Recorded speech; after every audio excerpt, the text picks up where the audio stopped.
한 단어였는데 이상하게 무게가 있었다. 서아는 그 무게를 분석하는 대신 내버려뒀다. 지금 이 순간 분석 자원을 다른 곳에 쓸 수가 없었다. 홀 안쪽에서 재혁이 비서에게 무언가를 말하고 있었다. 서아는 재혁의 입모양을 읽었다. 읽을 수 있을 만큼 립리딩을 연습해 두었다. 두 단어, 조용히 처리해. 서아의 입술이 다시 움직였다. 이번에는 아무도 없는 쪽을 향해. 좋아. 계획이 정확하게 달리고 있었다. 그런데 그때 아무 이유 없이, 아무 유발 요인 없이 서준이 서아의 손등 위에 얹어두었던 손에 아주 미세하게 힘이 들어갔다. 쥔 것도 아니었다. 그냥 놓여있던 손에 힘이 들어간 것뿐이었다. 3초도 안 되는 짧은 순간, 그리고 힘이 빠졌다. 서아는 그 감촉을 인식했다. 인식하지 않으려 했지만 이미 신경이 포착한 뒤였다. 그것은 계획에 없는 것이었다. 도구는 이런 식으로 힘을 주지 않는다. 도구는 따뜻하지 않고, 도구는 3초 동안 미세하게 쥐지 않으며, 도구는 서아의 손이 아주 조금 그 쥐에 반응하도록 만들지 않는다. 서아는 샴페인 잔을 내려다보며 생각을 눌렀다. 복수, 계획, 오늘 밤의 목적.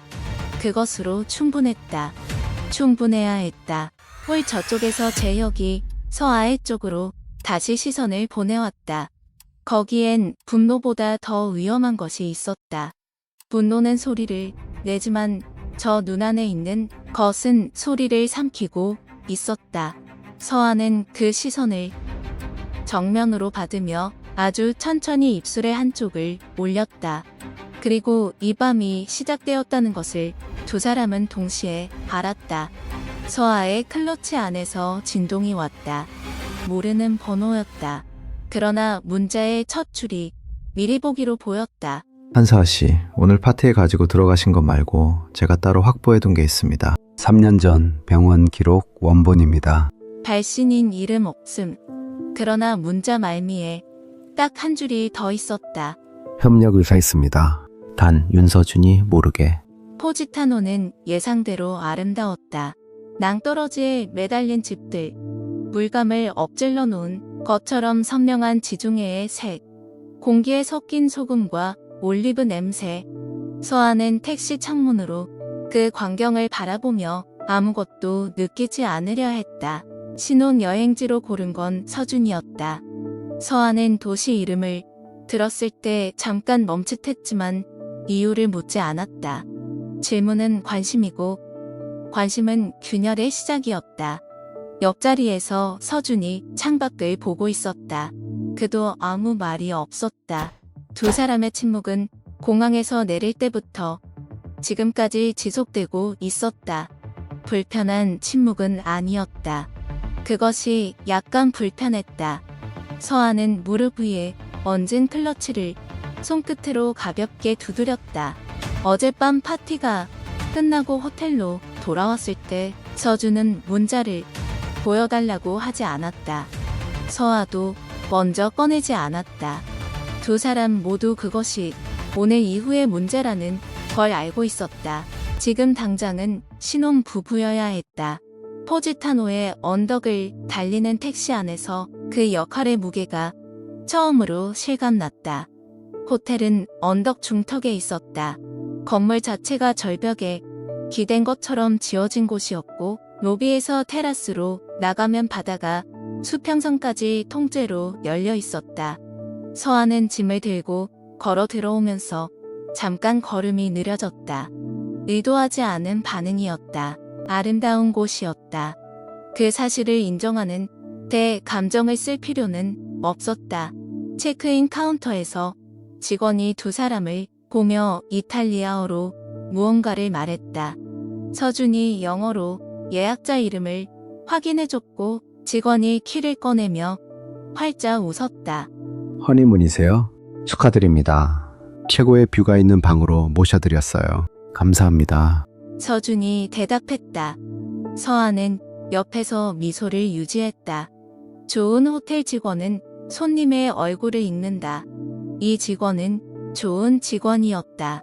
더 자연스럽게 보여야 했다. 서아는 자연스럽게 서준의 팔 안쪽에 손을 걸쳤다. 서준이 아주 짧게 굳었다가 풀리는 것이 옷감을 통해 전해졌다. 0.5초 이내의 반응이었다. 서아는 그것을 포착하며 내심 만족했다. 나만 흔들리지 않는다는 말은 아니지. 두 사람은 엘리베이터를 탔다. 504호. 문이 닫히고 두 사람만 남은 순간 서아는 팔을 뺐다. 층마다 카메라 있어요. 서준이 가방을 들고 정면을 보며 말했다. 알아요. 뺀 건 당신이지만 직원 없는 엘리베이터 안에서까지 연기할 필요는 없잖아요. 수수께끼들이 탈 수도 있고요. 서아는 그를 옆으로 봤다. 그럼 탈 때 다시 걸면 되죠. 요령 좋으시네요. 요령이 아니라 에너지 배분이에요. 서준이 그쪽을 보지 않으면서 말했다. 에너지 배분. 한 번도 쉬지 않고 연기하다가 진짜 순간에 허술해지면 안 되니까요. 아껴야죠. 잠시 침묵이 흘렀다. 합리적이군요. 당신이 선택한 사람이잖아요. 엘리베이터 문이 열렸다. 복도는 좁았다. 바닥에 붙인 테라코타 타일이 발소리를 낮게 흡수했고 복도 끝 창문으로 오후의 햇빛이 사선으로 들어오고 있었다. 서준이 앞서 걸었다. 서아가 뒤를 따랐다. 504호. 카드키를 넣자 문이 열렸다. 두 사람이 동시에 방 안을 봤다. 그리고 동시에 멈췄다. 침대가 하나였다. 더블베드 였다. 질 좋은 흰 리넨, 잘 정돈된 베개 4개, 침대 옆 협탁에 와인 한 병과 허니문을 축하합니다라고 쓰인 카드.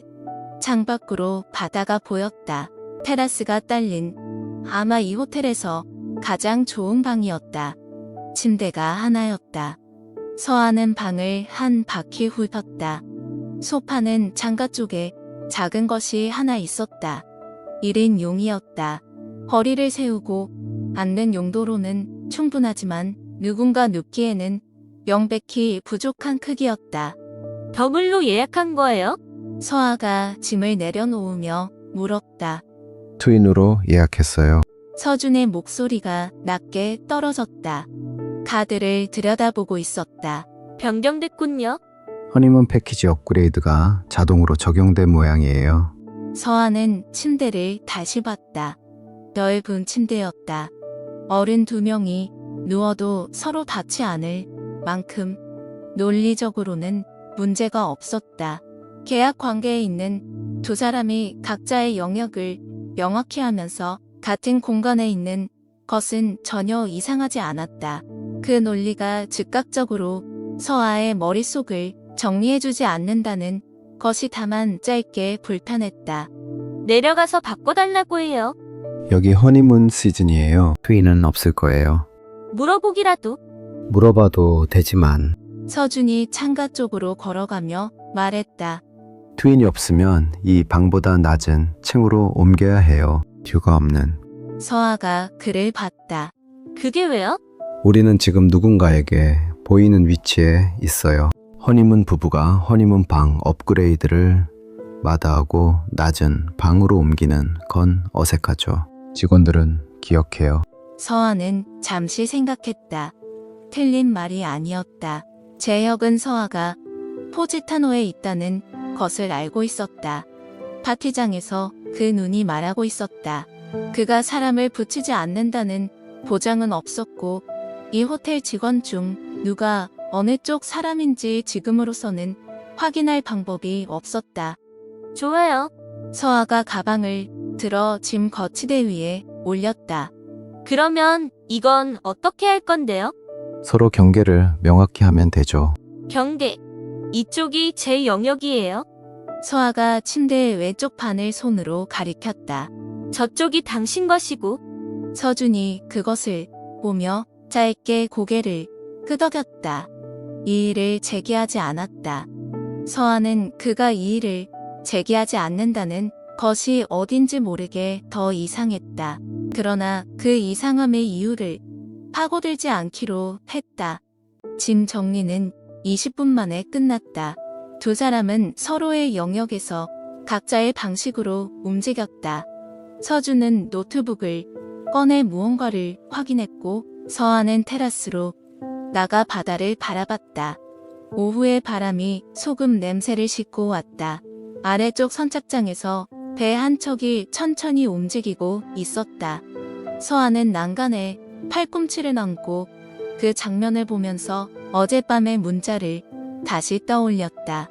3년 전 병원 기록 원본 발신인은 스스로를 밝히지 않았다. 그러나 그 기록의 존재를 아는 사람은 세상에 몇 명 없었다. 그리고 그것을 원본이라고 표현하는 사람은 더욱 적었다.